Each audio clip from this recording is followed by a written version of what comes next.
భక్తులు క్షుణ్ణంగా తనిఖీ చేసిన తర్వాతనే మండపంలోకి అనుమతించవాలి.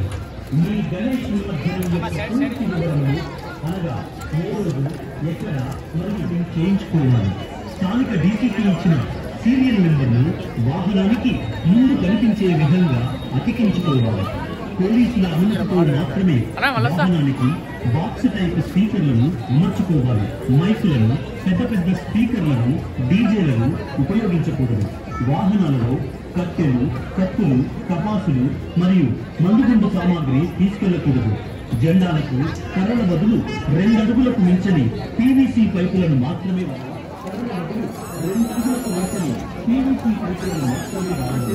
ఊరేగింపుల్లో రంగులను దారిపోయే వ్యక్తులపై చల్లకూడదు.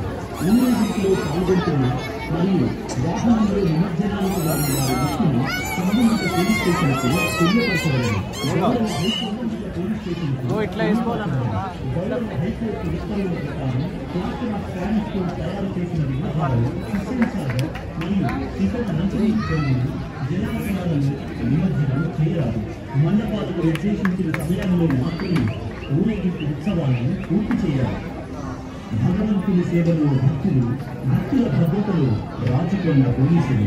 మీ భద్రతే మా ధ్యేయం. రాచకొండ పోలీసు వారి విజ్ఞప్తి. గణేష్ మండప నిర్వాహకులు పాటించవలసిన నియమాలు. గణేష్ ఉత్సవాల సందర్భంగా ఎలాంటి అవాంఛనీయ సంఘటనలు జరగకుండా మనమంతా అప్రమత్తంగా ఉండాలి. మీ భద్రతే మా ధ్యేయం.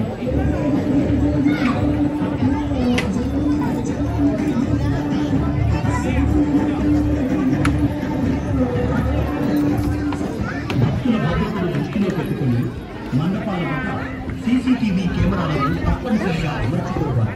గణేష్ మండపం వద్ద ఎల్లవేళలా 2 లేదా 3 వాలంటీర్లు తప్పనిసరిగా ఉండాలి.